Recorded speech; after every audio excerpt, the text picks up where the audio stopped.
We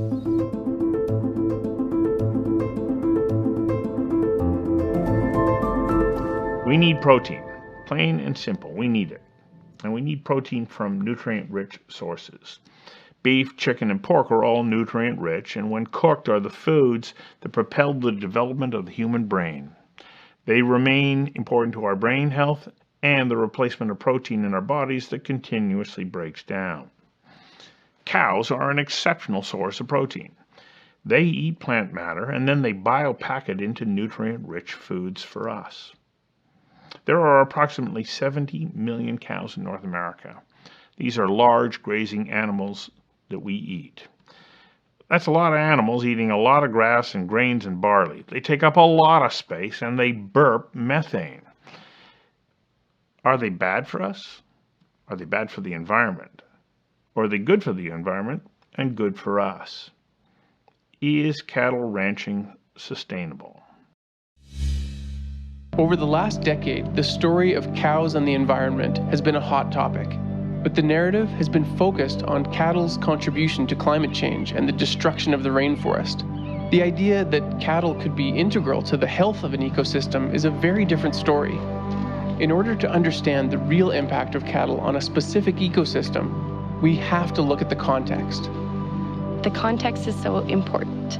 We're not standing in a rainforest, we're standing on the Canadian prairie. And so in that context, we need grazers. And we need a livestock industry to keep the prairie, what's precious left of it, where it is. And so in our Canadian context, let's think about what's most sustainable for here. So what role do cattle play in the grasslands ecosystem?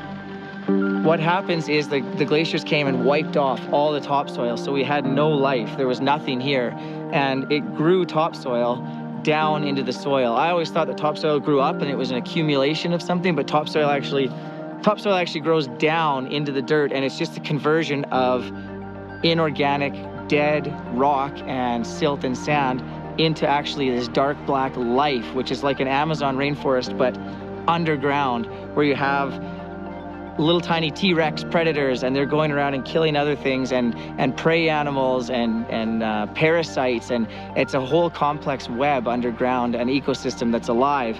And by having cattle here, they're creating that life. They're the keystone species in this ecosystem. It was the bison before them, and the bison completely built this into the ecosystem that we have today, and built all the topsoil and sequestered all the carbon. And when they disappeared, these grasslands became sick, and they needed to have another keystone large herbivore grazing on it. When a keystone species is removed from a habitat, all other species are affected, and some may disappear from that ecosystem or even become extinct. Without the presence of a grazing species on the grasslands, there's a devastating impact on the natural production cycle of the grass. In the fall, that top growth dies and the root underneath the soil stays growing. But because the top growth has died, if it's not grazed and removed, what happens in the spring is it gets harder for the new growth to grow up through it. So the grass actually ends up starting to smother itself and all of the other species around it. So really, you need to have the grazers on there that are helping to remove and eat off some of that growth so that it can start regrowing again in the spring. I invited fourth-generation rancher Sherry Copperthorne Barnes to join me for this episode of Conversations That Matter, Food for Thought, to ask her about beef and its sustainability. Sherry, thank you for joining me. Where exactly are you located at? That looks like the Rocky Mountains just behind you. They sure are. We're just situated straight west of Calgary, right along the Trans-Canada Highway. You have a significant head of cattle behind you. Now, I'm going to demonstrate just how little I know about ranching and ask, is it appropriate for me to ask you how many cattle you manage? We run quite a few. You ask me how many cattle, I'm going to ask you how much cash do you have in your bank account. So no, we are considered a large cattle operation from a cow-calf perspective. Now, because you have the scale that you do, because you're a well-established ranch, an issue for so many people is the sustainability of large-scale cattle ranching. And that begs the question, is cattle ranching sustainable? It's a good question.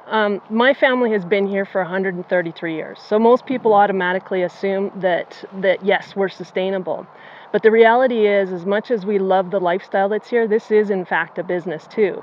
And it's a business that we have to look at from a little bit of a longer term perspective. It changes out of our control many, many times as well. So to talk about what cattle or beef sustainability is a very complex question. It really is difficult to answer. Well, there's so many components at play. There's not only the land itself, there's the weather, there's the markets, there's coronavirus. There's so many different things that affect your ability to be able to carry on ranching. Then on top of that, people want to know whether or not your relationship with the environment, with the animals that you manage, is being done so in a sustainable manner. How do we go about measuring that? How do you say to somebody, yes, this is sustainable? You bet. It used to be that just because I've been here 130 years, that was a good enough answer. But without a doubt, people are wanting to learn more about where their food is coming from and how it's being produced. And so I'd say over the past 5 to 7 years, we've really come together as a beef industry and evaluated. First off, we benchmarked where we were. So we can say, as per 2016, we know this is our impact on the environment, on the economy, and what kind of benchmarking that we would like to have in goals going forward so that we can start to measure ourselves a lot better, because we weren't able to answer some of those questions. It was assumptions that because you see these cows growing nicely and the grass coming up fine, that things were good. But we realized we had to become a lot more technical from that perspective. When you say we, you're not talking about just you. You're talking about the industry at a variety of different levels, from rancher right through to the retailer. Who are the participants in this working group that can verify or do verify sustainability? We took a look at it right from the ranch to the point where it hits the consumer's shelf or the restaurant. We didn't actually touch into the consumers because that would be a greater area than we'd be able to manage. But we really looked at it from a perspective as we looked at it from a stakeholder perspective. Who is involved in this and who would like to have a say in this? Because it's really easy to talk about ourselves, but we got to make sure we're answering the right questions. So we also brought in a number of groups that are challenging us on a number of fronts, both on environment, on our impact in the economy and things like that. So we brought in businesses, we brought in NGOs such as the World Wildlife Fund or Nature Conservancy. But of course, traditionally we have our producers, our cow-calf guys, our feedlot guys, our packing industry, as well as the retail consumers side of it. We need to make sure that we've got the McDonald's of the world, and we need to make sure that we've got the Loblaws and Safeways there, because those are the people that are selling our product, and they have to be comfortable telling our story as well. That's a diverse group. What does a meeting look like? The best part is that nobody had been able to do this yet. So we were starting from scratch and there was no example to come by. And so it actually made it a lot easier. We looked at it from a pre-competitive standpoint, almost like you would food safety. And so what we were able to do was to create a dialogue amongst ourselves and in basically storytelling each of our areas. We had to understand what our role in the whole value chain was in order to find out how we were going to come up with improving the things that we were doing. And in the first couple, 2 or 3 years, it was all about learning the things that you had no idea were happening at the next stages. And so it was a balance of trying to find the science of what we needed, as well as making sure that everybody could tell the same story from start to end. And that's something we hadn't even realized. So it was creating that consistency of language throughout to make sure that everybody could talk about what we were doing comfortably. I watched a presentation that you gave, and you said there are 72 plus components within this verifiable sustainability structure. Can you give me an example of what a few of those would be? We don't have time to cover all 72, but the fact that there are 72 means that this is a pretty extensive list. Well, the good news is that we started at that a number of years ago because we figured we didn't really know how to measure what was needed to be measured. And we've honed that down to 26 indicators. And so what those are the key factors that we need to be watching. They're based on the environment as being a big one. How are we affecting the riparian areas? How are the soils? Dust factors. We look at the animal health and welfare because we know that that's an important part of what we do. We look at innovation. We make sure that we're adopting new technologies to make sure we're getting better every year. We look at food safety because all of us are in the food business, regardless if we have the live animal or we're selling the packages across a counter. And the final part that was new to us in the industry, in the production side, was how do we affect our community? How do we relate to the people around us? Are we negatively or positively impacting the community? And that was a new one for the beef industry to really wrap our heads around too, but that's an important part to the packing side of it as well as the retail side. So we all had to adopt new areas to learn to be able to understand and measure and make sure we were on the right path. When you talk about verifiable sustainability, what makes it verifiable? Well, there's a number of ways that can be done. And in order to be able to market it, we have to have a third party actually come in and verify that we're doing what we're saying we're doing. So we do have a checklist of things that we watch for, and we make sure that those things we're able to answer both on paper and take someone around and actually physically show what we're up to.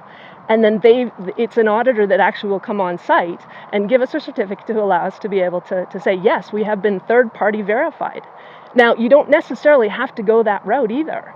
There is the opportunity just to know a lot of ranches do this intrinsically. They do it just because that's how you manage a ranch. And it's about teaching those guys just to make sure that they've got the information that they need and they're able to also, if they have to present it, they could. You're part of the entire chain of production, everything from the ranch through to arriving on the plate or the shelf of the consumer. Boy, where do I begin?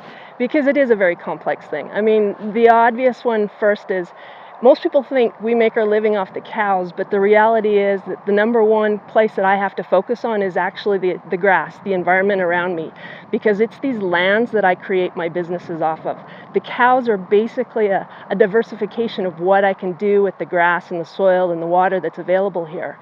And there's no better tool than a cow to take advantage of the lands where I'm at. There's no better tool than a cow to do that? Well, basically, we're sitting at 4,100 feet right here. And so to say that you're going to plow this all up and make soybeans for veggie burgers is not going to happen. We're able to take the natural resources that are grown here and turn them into high quality, high nutrient dense protein product food for people. And there's no better or more efficient animal to be able to do that with than possibly a sheep, but I think the grizzly bears might prefer those better than the cows that are around here. So cows are a little better suited for this area. Well, those are grasslands and they roam around on them. What does it take to be able to manage the land in a way that ensures that it is sustainable, but also is providing the appropriate nutrients for the cattle? This is land that has been historically grazed by buffalo and elk as well. So all we've done is basically replace the traditional grazing animals, the grazing ungulates, with domesticated cows. And so it's our job to ensure, in the days of the history 200 years ago, when those herds were going around in the tune of 10,000 head, we now have fences. So we manage the groups according to the pasture and the water that's available. And so we're mimicking what nature did a number of years ago, but also treating it as a business as well. Okay, here's another question from my own naive point of view, or maybe having been given information that I don't fully understand. I hear people say, well, that land has been repurposed to allow for cattle, but it doesn't look like that to me. Is that an accurate portrayal of the industry when people say the land could be used for other things that would have a lower environmental footprint? I'll also tell you that the view that you see over my shoulder did not look like this 130 years ago. This land is continuously evolving, and so we have to be careful to not take a snapshot of what you see today and assume that the use is the best for the day that you see right now. With livestock, you have the ability to be as flexible as you need to be with the naturally changing conditions that occur. By suppressing fire, we now have the tree lines that you see behind me. And we've done that as a human race. Cows are just enhancing the areas in between the open grasslands and these foothills that are behind me. and we're able to make sure that we maintain wildlife biodiversity with that, grassland biodiversity, and so we use them as a tool to enhance the environment. How many months of the year are they out in the field? What constitutes their diet, and how do you make sure that they have the appropriate food that they require, especially during the winter when the grass isn't growing? You bet. Here we have a saying, we're either making feed or feeding feed. We really are either, like the cows are literally out in the field all year long, all 12 months. But we're feeding anywhere from 6 to 8 months, sometimes depends on the weather, depends on the snow, depends on the drought. So we're monitoring, we produce enough feed to make sure that every cow on this place has enough food, not only for this year, but into next year as well, because we have to produce enough feed to make sure we've got the insurance level that there's going to be something for, because you can't predict what this environment's going to do. So these cows will stay on grass, hopefully from about the 1st of June until the end of October, November, and then the rest of the time they're fed. Wow. Okay. I look at those cows out there and they're eating grass, and I hear about grass-fed beef. What other kind of feeding is there? Well, there's multiple types of ways that you can create a beef product.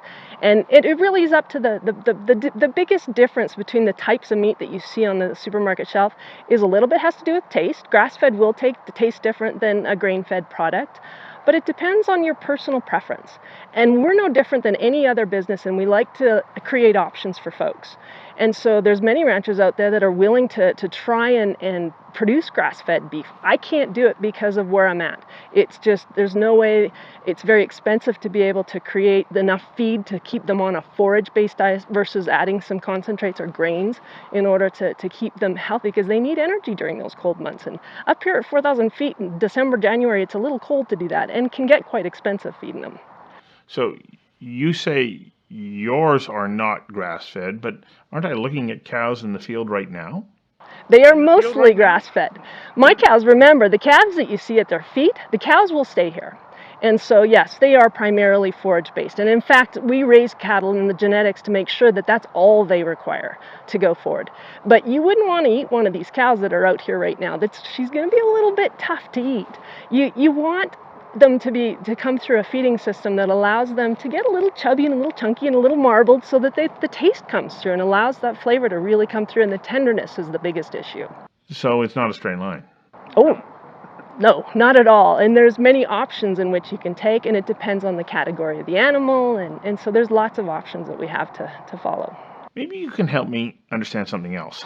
I've heard that there are fewer cows in North America today than there were in 1970. Definitely. And yet the yield or the production is higher. How is that possible? That's done through genetic selection. Just as I said, I make sure that my cows can survive these winters on nothing more than a forage-based diet. That is done by producing or selecting cattle that the right genetics can handle the environment that we're living in. And we've learned over the years to be able to select those animals that are much more efficient. And we're at basically 30% better efficient cattle than we were back in the 70s. And so I have records that go back back into the late 50s, and they were 800-pound cows that were producing 400-pound calves, and they would finish and slaughter at 700 pounds. So, I mean, now we're talking 1,200-pound cows that are producing steers that will finish out 1,500 pounds. So, I mean, we now know how to do it in a much shorter amount of time, and the genetics that allow those cattle to grow, we've been selecting that very successfully over the past 20, 30 years.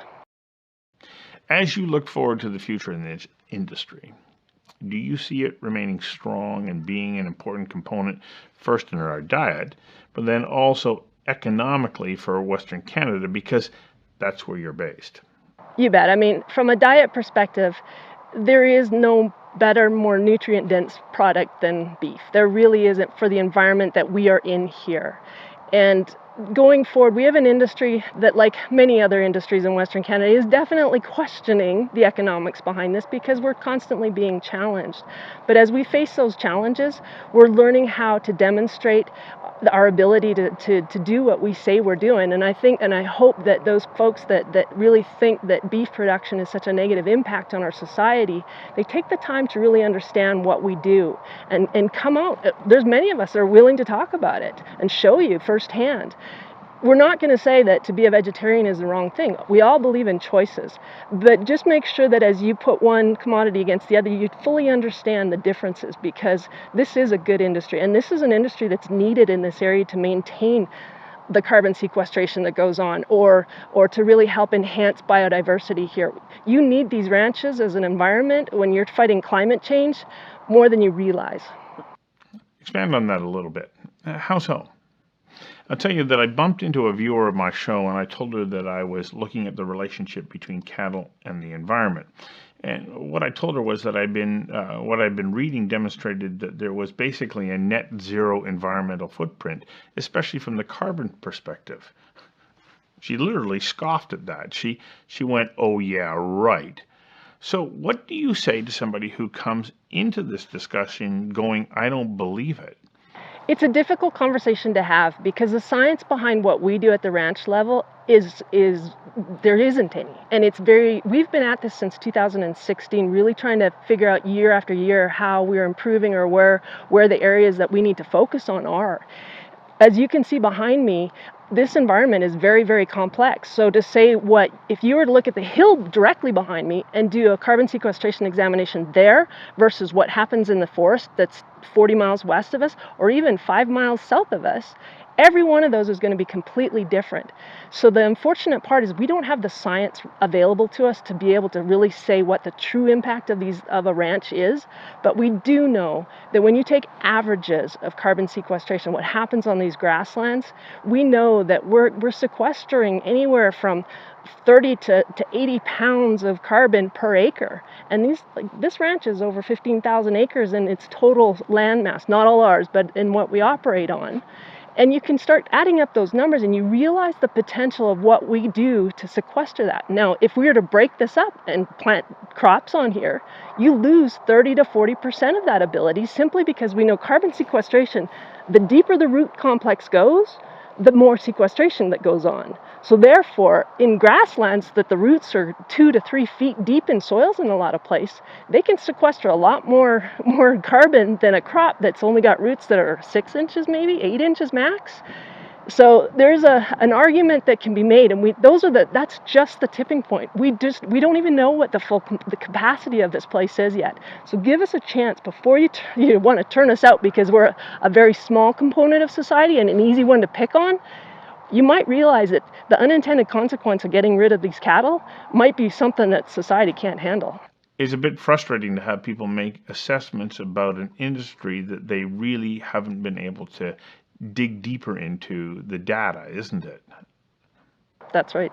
Yes. Well, thank you very much for taking the time to give us these insights and share with us what it takes to ensure that the cattle industry is sustainable, not only economically, but environmentally as well.